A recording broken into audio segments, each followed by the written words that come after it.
আসসালামু আলাইকুম। আপনাদের সবাইকে আমার চ্যানেলের পক্ষ থেকে স্বাগতম। আমাদের এইটা ডিভি সিরিজ টিউটোরিয়ালের দ্বিতীয় পার্ট। প্রথম পার্টে আমরা এই গুগল এপিআই কি এর আগ পর্যন্ত প্রতিটা অপশন দেখেছি। আজকে আমরা দেখাবো গুগল এপিআই কি কীভাবে আমরা ইন্টিগ্রেট করব আমাদের ওয়েবসাইটে।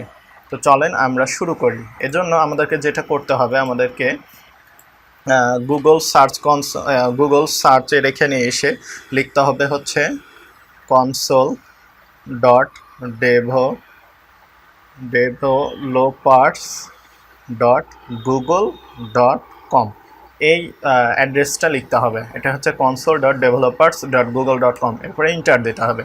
ইন্টার দিলে এটা আমাদেরকে গুগলের সার্চ কনসোলে নিয়ে যাবে। এপিআই কনসোল, যেটা গুগলের এপিআই কনসোলে আমাদেরকে রিডাইরেক্ট করে নিয়ে যাবে। সো আমরা গুগল এর এই যে এখানে আমরা দেখতে পাচ্ছি অপশন চলে আসছে গুগল এপিআইস। তো গুগল এপিআইস অপশন যখনই আসবে তখন এখান থেকে আমরা এরকম একটা ইন্টারফেস আপনারা দেখতে পাবেন। আপনাদের সবার প্রথমে এখানে ব্ল্যাঙ্ক দেখাবে। আমি এখানে ক্লিক করলাম। এখানে আমরা দেখতে পাচ্ছি অনেকগুলো প্রজেক্ট এখানে তৈরি করা আছে। আমি এর আগে বিভিন্ন ধরনের প্রজেক্ট ক্রিয়েট করেছি এবং সেখান থেকে এপিআই নিয়েছি, এই জন্য আমার এখানে এগুলো দেখাচ্ছে। তো আপনাদেরকে যেটা করতে হবে, নিউ প্রজেক্টে ক্লিক করতে হবে। নিউ প্রজেক্টে ক্লিক করে এখানে একটা প্রজেক্টের নাম দিতে হবে। সো আমি ডিভি টিউটোরিয়াল নামে একটা নাম দিলাম। দেওয়ার পরে আমাকে দিতে হবে হচ্ছে ক্রিয়েট। যখনই ক্রিয়েট দিব তখন এখানে দেখতে পাচ্ছেন ক্রিয়েটেড প্রজেক্ট ডিভি টিউটোরিয়াল, আর এখানে আরেকটা আমার মাউস ঘুরছে এবং লাস্টে এইটা তৈরি করে ফেলেছে। ওকে, খুবই ভালো কথা। এখন আমাদেরকে যেটা করতে হবে, এখানে আমরা দেখতে পাচ্ছি অ্যানাবল এপিআইস অ্যান্ড সার্ভিসেস, এইটাতে ক্লিক করব। আমাদেরকে সার্ভিসগুলোকে অ্যানাবল করতে হবে, তাহলে আমাদের লাইব্রেরি আসবে বিভিন্ন ধরনের। এখান থেকে আমাদেরকে সার্ভিসগুলোকে জাস্ট অ্যানাবল করে দিতে হবে। তা আমরা দেখি আমরা কিভাবে অ্যানাবল করতে পারি। এখানে যে লাইব্রেরিগুলো আসবে, এই লাইব্রেরিগুলো এখানে আসার পরে যে এখানে দেখতে পাচ্ছেন welcome to the API library, এই অপশনটা চলে আসছে। এপিআই লাইব্রেরি মানে আমাদের যত ধরনের এপিআই, গুগলের এপিআই সমস্ত কিছু এখানে আমরা পেয়ে যাব। আমরা এখান থেকে জাস্ট ম্যাপ জাভাস্ক্রিপ্ট এপিআই এটাতে ক্লিক করব। এটাতে ক্লিক করলে আমাদের পরবর্তী অপশনে নিয়ে যাবে। এইখান থেকে আমরা জাস্ট এটাকে অ্যানাবেল করব। সো এইটা আসুক, এইটা আসতে একটু সময় নিচ্ছে আমার নেট স্পিড স্লো হওয়ার কারণে। সো একটু আপনারা ধৈর্য ধরে দেখবেন লাস্ট পর্যন্ত। এখানে আমরা দেখতে পাচ্ছি এপিআই অ্যানাবলড। সো আপনাদের যাদের এখানে অ্যানাবলড করা থাকবে না, তারা এখান থেকে এইটাকে অ্যানাবল করে নেবেন। আমাদের ওপরে কিন্তু একটা আমরা অপশন দেখতে পাচ্ছি এই প্রজেক্টের। এখানে ক্লিক করি। ক্লিক করে আমরা দেখতে পাচ্ছি ডিভিতে টিক দেওয়া আছে, তার মানে ডিভি সিলেক্ট করা আছে। ডিভির জন্য এই এপিআই অ্যানাবলড করা আছে, কিন্তু আমরা তো প্রজেক্ট ক্রিয়েট করলাম ডিভি টিউটোরিয়াল নামে, তাহলে এটা সিলেক্ট থাকলে তো হবে না। সো আমরা এখান থেকে ডিভি টিউটোরিয়ালটাকে সিলেক্ট করে দিলাম। এখন দেখছেন অ্যানাবল আর লেখা দেখাচ্ছে না। তো আমাদেরকে জাস্ট অ্যানাবলে ক্লিক করতে হবে, তাহলে আমাদের এই প্রজেক্টের জন্য ম্যাপ জাভাস্ক্রিপ্ট এপিআইটা অ্যানাবল হয়ে যাবে।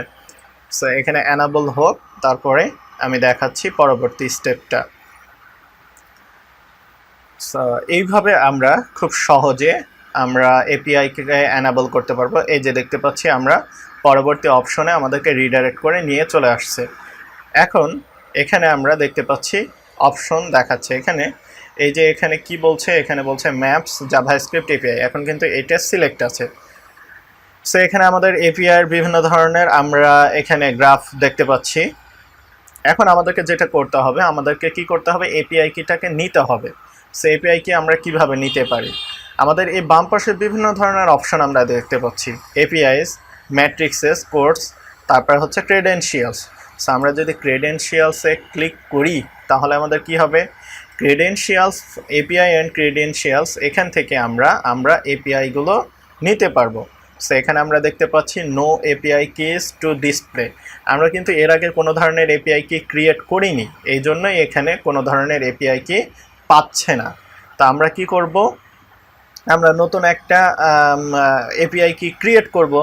সো আমরা নতুন একটা এপিআই কি ক্রিয়েট করার জন্য আমাদেরকে যেটা করতে হবে, এখানে আমরা দেখতে পাচ্ছি যে to view all credentials or create new credentials visit here. তাহলে আমাদেরকে নতুন ক্রেডেনশিয়াল তৈরি করার জন্য আমাকে এখানে চাপ দিতে হবে। এখানে যখনই চাপ দেব তখন এই যে দেখতে পাচ্ছেন এখানে আমাদের অপশন চলে আসছে। সো অপশন আসার পরে আমাদেরকে এবার নেক্সট স্টেপটা কি, নেক্সট স্টেপ হচ্ছে এখানে এপিআই কিজ লেখা আছে। এখন ওপরের দিকে আবার কিন্তু অপশন আমরা পেয়ে যাচ্ছি যে ক্রিয়েট ক্রেডেনশিয়াল। সো এটাতে চাপ দিই, এটাতে চাপ দেওয়ার পরে এইরকম অপশন আমরা পাবো। এখান থেকে জাস্ট আমরা এপিআই কি এটাতে সিলেক্ট করব। তাহলে এখানে দেখেন বলছে যে ক্রিয়েটিং এপিআই কি, আর এই যে আমার এখানে এপিআই কি একটা জেনারেট হয়ে গেছে। আমি ক্লিক করার সাথে সাথে এটা কি হয়ে যাবে, এটা কপি হয়ে যাবে। অথবা এই ডান পাশে এখানে কপিতে ক্লিক করেও আমি এইটাকে কপি করে নিতে পারবো। সো আমি এটাকে ক্লোজ করে দিলাম। এই এপিআই কিটাই আমাদের কাজে লাগবে আমাদের ওয়েবসাইটকে ইন্টিগ্রেট করার ক্ষেত্রে। তো আমরা আমাদের ওয়েবসাইটে চলে আসলাম। আমাদের ড্যাশবোর্ডের এই যে গুগল এপিআই কি যেটা দেখতে পাচ্ছেন, এই এপিআই কি এর এখানে এসে আমরা জাস্ট কিটাকে বসায় দেব।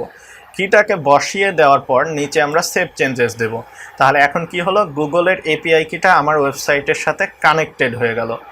আর একটা অপশন আমাদেরকে এখান থেকে করে দিতে হবে, সেটা হচ্ছে আমরা এখানে নিচের দিকে একটা অপশন পাবো ডোমেন ভেরিফিকেশন।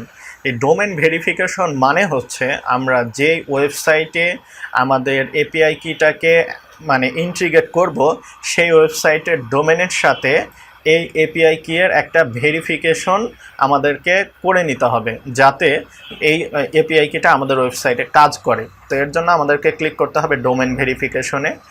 ডোমেন ভেরিফিকেশনে ক্লিক করার পর এই যে দেখতে পাচ্ছেন ডোমেন ভেরিফিকেশন অপশন আসছে। এবার বলছে অ্যাড ডোমেন। সো আমি এই অ্যাড ডোমেনে ক্লিক করলাম। এবার আমাদেরকে ডোমেন নেম দিতে হবে।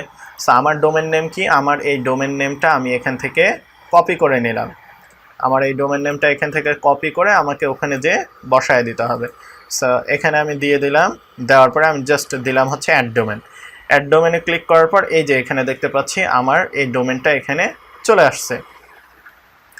এখন এখানে আপনাদের এখানে নাও আসতে পারে। আপনাদের যদি না আসে তাহলে আপনারা যেটা করবেন, আপনারা এইখান থেকে আপনাদেরকে আর দুইটা কাজ করতে হবে। এখানে আপনাদের একটা কোড দিবে, HTML কোড।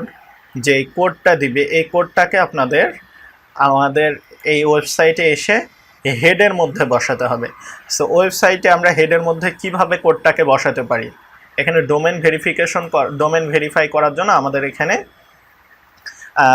একটা কোড দিবে, যে কোডটা আমরা আমাদের ওয়েবসাইটে বসাতে হবে। আমার এখানে চলে আসলো, কারণটা হচ্ছে আমি এর আগে আমার এই ডোমেনটা দিয়ে আমি এখানে ভেরিফাই করে ফেলেছি। সো এই জন্য এইটা চলে আসছে। সো আপনাদেরকে যেটা করতে হবে, হেডের মধ্যে কোডটাকে বসানোর জন্য আমরা অ্যাড নিউয়ে যাব, প্লাগইন থেকে অ্যাড নিউয়ে। এখানে খুব সুন্দর একটা প্লাগইন আছে। আমরা ইনসার্ট হেডার এটা যদি ক্লিক করি, এটা লিখে যদি সার্চ দিই, তাহলেই কিন্তু এখানে আমাদের একটা অপশন আসবে ইনসার্ট হেডার অ্যান্ড ফুটার নামে। সো আমরা এই যে দেখতে পাচ্ছি ইনসার্ট হেডার্স অ্যান্ড ফুটার, এই প্লাগইনটার মাধ্যমে আমরা কিন্তু খুব সহজেই যে কোনো ধরনের কোড আমাদের হেডে, বডিতে এবং আমাদের ফুটারে বসাতে পারি। সো আমাদের এখান থেকে আমাদের যে কোডটা দিবে, এই কোডটা জাস্ট আমাদের এই প্লাগইনের ভিতরে আসবো। এখানে আমরা দেখি কোথায় অ্যাড হয়েছে প্লাগইনটা। এই যে সেটিং থেকে আমরা পাবো হচ্ছে ইনসার্ট হেডার অ্যান্ড ফুটার, এটাতে ক্লিক করব। এটাতে ক্লিক করার পর এই যে এখানে আমরা দেখতে পাচ্ছি স্ক্রিপ্ট ইন হেডার। এখন আমরা এখানে যে স্ক্রিপ্টটা পাবো এই গুগলের এখান থেকে, এটা জাস্ট এখানে নিয়ে এসে বসায় দেবো। বসায় দেওয়ার পর সেভ দেব, তাহলেই এটা আমাদের হেডে অ্যাড হয়ে যাবে। এরপরে এখানে ভেরিফাই আসবে, এই ভেরিফাই ক্লিক করলেই আপনাদের ডোমেনটা ভেরিফাইড হয়ে যাবে। সো আমরা খুব সহজে দেখতে পারলাম কিভাবে আমরা এপিআই কিটাকে অ্যানাবল করব। সো আমাদের সাইটে এপিআই কিটা অ্যানাবল হয়ে গেছে, আমরা এখানে এপিআই কিটাকে অ্যানাবল করে ফেলেছি। এবার যদি আমরা আমাদের ওয়েবসাইটে যাই, আমরা আমাদের ওয়েবসাইটটাকে ভিজিট করে এখানে আমরা বিভিন্ন ধরনের অপশন দেখতে পাবো। সো এইখানে আমি জাস্ট কোন পেজে যাব, আমি হোমে ক্লিক করি, তাহলে মেবি আমার হোম পেজটা আসবে। এই যে আমার হোম পেজটা চলে আসছে। এবার আমি অ্যানাবল ভিজুয়াল বিল্ডারটাকে ক্লিক করি, তাহলে আমার ডিভি বিল্ডারটা অন হবে। ডিভি বিল্ডার অন হওয়ার পরে এখানে আমি ম্যাপটাকে নিয়ে এসে বসাতে পারবো। সো আমরা দেখি কিভাবে আমরা এই কাজটা করতে পারি। এই ভিজুয়াল বিল্ডারটা লোড হওয়ার পরে এই যে এখানে দেখতে পাচ্ছেন ভিজুয়াল বিল্ডারটা লোড হয়ে গেছে। ধরেন এখানে আমি এর নিচে কিছু বসাবো, তাহলে আমি এই প্লাসে ক্লিক করলাম, তাহলে আমাকে বলতেছে একটা নিউ সেকশন, তাহলে আমি একটা রেগুলার একটা সেকশন নিলাম এবং এই সেকশনটা নিলাম হচ্ছে একটাই সেকশন, কোনো কলাম থাকবে না। এবার এখান থেকে আমি কিন্তু ম্যাপটাকে সহজে ইন্টিগ্রেট করতে পারবো। সো আমি এখানে খুঁজি ম্যাপটা কোথায় আছে, আমি সার্চের ওখানে দিলেও হতো, আমি জাস্ট এখানে ম্যাপটা কি এখানে পাবো, এই যে পাচ্ছি ম্যাপ। সো এই ম্যাপটাতে ক্লিক করলাম, ম্যাপে ক্লিক করার পর আমরা এখানে ম্যাপের এখানে অপশন পাচ্ছি, দেখেন এপিআই কিটা কিন্তু অলরেডি চলে আসছে এবং এখানে যখনই আমি মাউসটা নিয়ে যাচ্ছি তখন কিন্তু আমরা এখানে দেখতে পাচ্ছি যে এটা আমাদেরকে এডিট করতে দিচ্ছে না, কারণ আমরা ব্যাকএন্ডে এখানে এসে আমরা কিন্তু এপিআই কিটাকে বসায় আসছি, তাহলে আমাদের এপিআই কিটা অটোমেটিক চলে আসছে। এবার ম্যাপ সেন্টার অ্যাড্রেস, আমি যদি এখানে অ্যাড্রেসটা দিই তাহলেই কিন্তু আমার ম্যাপটা আমাদের অ্যাড্রেসটাকে খুঁজে বের করবে। সো আমি যদি ফাইন্ডে ক্লিক করি তাহলে আমাদের ম্যাপটা এখানে আমাদেরকে অ্যাড্রেসটা খুঁজে বের করে আমাদের এই যে গুগল ম্যাপ এইটা আমাদেরকে এখানে শো করবে। তো আমি এখানে ওকে দিলাম, ওকে দেওয়ার পর এখানে আমাদের ম্যাপটা চলে আসার কথা, গুগল ম্যাপ। তো এইভাবে আপনারা ব্যাকএন্ডে আমাদের গুগল এপিআই কি ইন্টিগ্রেট করবেন ওয়েবসাইটের সাথে, ডোমেনটা ভেরিফাই করবেন এবং ভেরিফাই করার পর আমাদের যে ওয়েবসাইটের যে কোনো জায়গায় এসে আপনারা গুগল ম্যাপটা এভাবে ইন্টিগ্রেট করে নিতে পারবেন। সো আশা করি আপনারা বুঝতে পেরেছেন। তা আজকের যে টপিক ছিল এই টপিকটা আমরা কিভাবে গুগল এপিআই কিটা ক্রিয়েট করব সেটাকে এখান থেকে এপিআই কিটা নিব এবং আমাদের ওয়েবসাইটে এসে কিভাবে ইন্টিগ্রেট করে আমরা ম্যাপটা ইন্টিগ্রেট করব এটা দেখানোর কথা ছিল। তো আশা করি টিউটোরিয়ালটা আপনাদের অনেক ভালো লেগেছে। যদি ভালো লেগে থাকে অবশ্যই লাইক কমেন্ট শেয়ার করতে ভুলবেন না। পরবর্তী টিউটোরিয়ালে আবার আপনাদের সাথে দেখা হবে।